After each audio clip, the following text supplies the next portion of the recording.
A lot of times people don't start businesses because they say, oh, I do not have capital.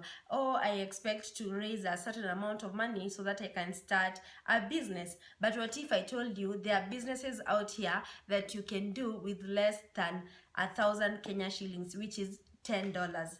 Welcome to Conversations with Elena Kimaru. On today's video, I'll be talking about 10 businesses that you can start in Kenya today with less than 1,000 shillings or with 1,000 shillings. So stay tuned. And I would say, as I said, a lot of times people usually say, I don't have money to start a business, and maybe our expectations go beyond and we start thinking too big. But if you can sometimes narrow down to what is doable at that particular moment. I feel like sometimes when you start a business, you need to start small and then you expand and grow depending on what you have. So if you don't have a lot of resources, 1,000 shillings, if you're able to raise that, these are the following are some of the businesses that you can actually do with less than 1,000 shillings. So one of the first businesses I would say is selling boiled eggs. And for example, with boiled eggs, maybe you only need a tray. A tray, depending on where, goes between like 290 shillings and 330, and sometimes even up to 350 at wholesale price, and 350 is like on the very, high end. So with 350 shillings, you can be able to start a boiled egg business. You boil eggs for people, and what do? You need the 350 maybe, and you need maybe money to buy nyanyas and vitungus, and you start doing your business, which probably will cost you less than actually 500 bob. And I think with that kind of business, what sells most, because anyone can boil an egg, but what sells most about this business is the kachumbari. If you make good kachumbari for people, then trust you me, people love boiled eggs. And I have seen people thrive doing that type of business. And then the other business would be smoky business, which actually that is business number 2, but also goes with business number 1 if you want to do that. And the least you can actually buy smokies for, like 10, even just 10 smokies, is 175 shillings. I've checked that with Tuskies. That's how much they go for.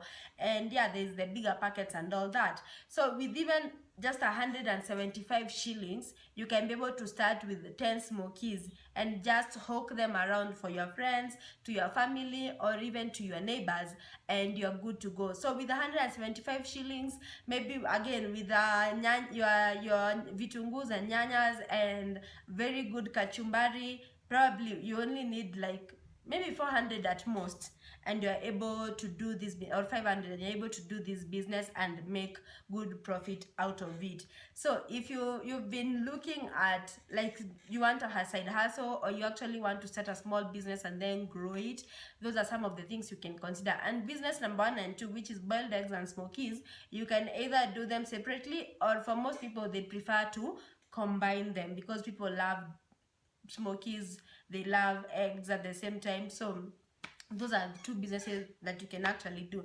And then another business I've seen that has become very popular is people selling fruits.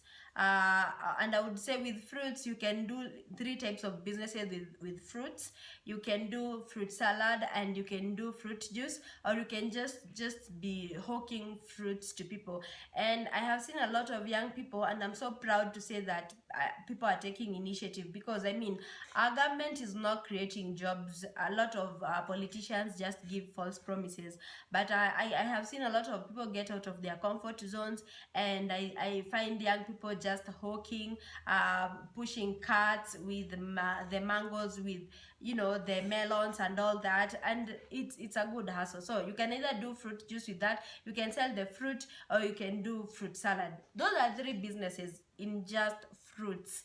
And trust you me, again, with less than 1,000 or even 1,000, you can always go buy depending on what is available in the market at that particular moment. Like I've seen right now, there's a lot of mangoes from Mukambani. You can buy mangoes probably at 5 shillings or even 10, sell them at 20 or 25, imagine, or make a fruit salad for people, and people appreciate that.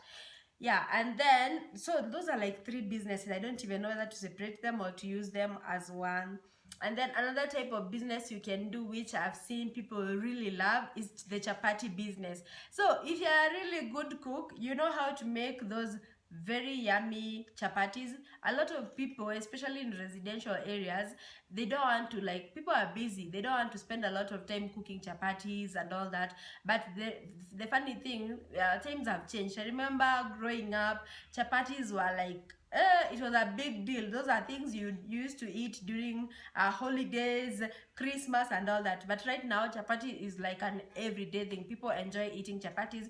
It's a quick fix for them. So if you really know how to cook chapatis, you can be making chapatis. And again, as I said, your target market could be just people in your neighborhood, hawking to people, or just selling them by the roadside and all that. And I feel like chapati business is like one of the most profitable businesses. And with chapatis, again, you can start something small. You could be selling chapatis and madondos, you know. So think about it, try to see how you can do this.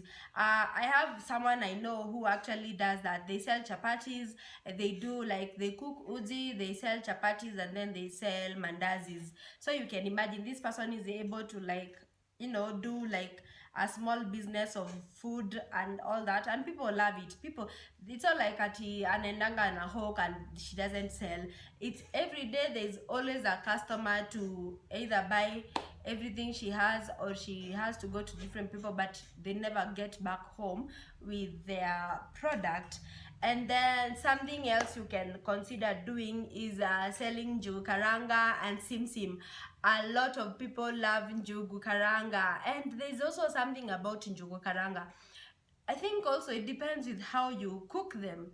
Some people don't know how to do them properly, but then there are those people who, like, when they give you their, well-made njugu karangas, you'll be like, where? You'll always be like a repeat customer. So njugu karanga again goes, like, if I'm not wrong, like from where I am right now in Kakamega, like a 2 kg whatever goes for, I think it's 400. Sometimes it goes even less for that, 400. And then the only thing you need probably is just salt, your sufuria. You cook them and you start selling, and it's a very profitable business. And something else you could do is you could make soap, especially during this pandemic. A lot of people, even schools and institutions, they needed soap, like for hand washing.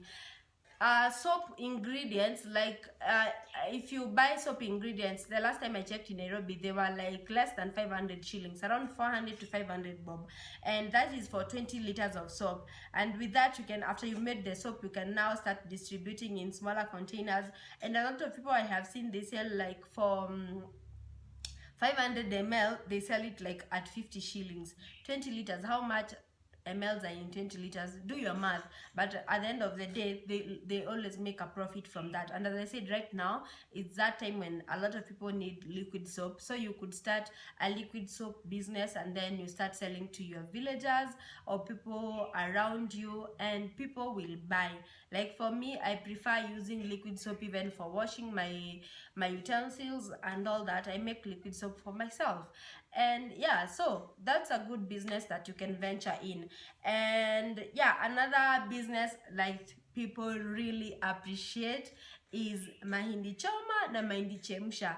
Especially, I feel like this business also, what I have realized, what you need is, you need the skill first, especially kama ni mahindi choma. You need the skill, you need to know how to roast that maize, yani it needs to be tantalizing. And I think the biggest mistake I have seen people with such kind of businesses do is like roasting maize that has overstayed.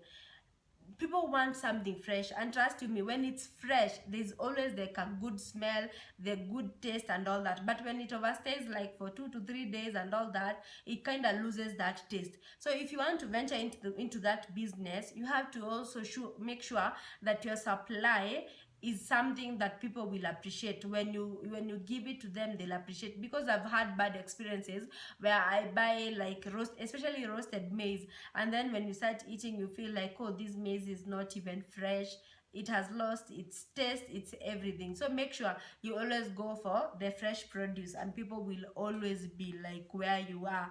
Then another business I have seen people do a lot is the mutura business. Oh my god, everywhere I go, it doesn't matter the town, the city, people in Kenya love mutura kabisa, and I'm quite sure that you can actually buy the muturas and start, like, you know, you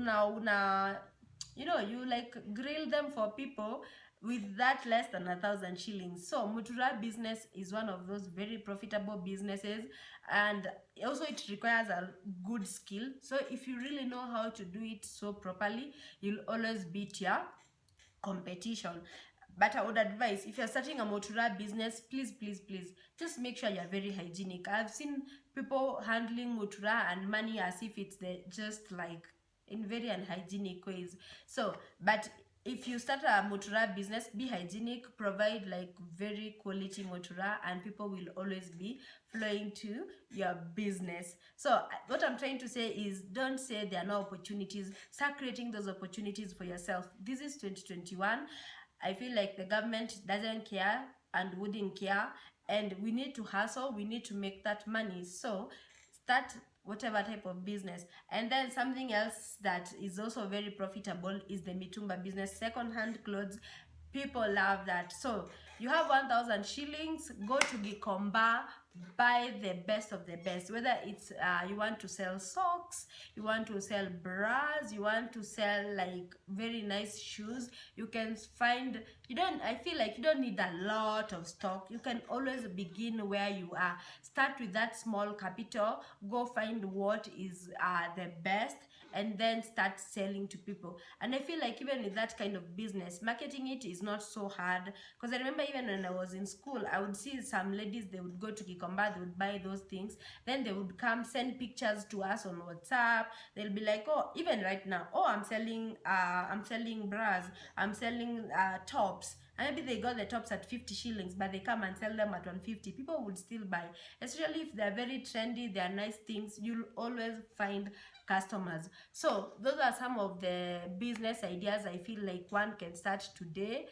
So if you have been sitting at home feeling like there's no hope, or feeling like, oh, I need a lot of money to be able to start this business, I'm telling you today, you don't need 50,000 shillings to start a business. I've seen people start with that 1,000, others start with 200, and they have grown. It requires patience, and then the moment you like make a profit and all that, you start plowing that money back into the business, then it grows. Maybe imagine today if you started a business where you are selling 10 smokies, and then today you are done with that packet and you only had to spend like 300 including the kachumbari, and then the next day you are like, oh, instead of because the demand has increased, instead of like 10, let me go now get 20. By the end of the week, probably you are getting 40 smokies and selling them. You're already making good profit. So at the end of the day, it's about the patience, it's about starting where you are, and it's about trying to create that opportunity for yourself. Because right now we all need money,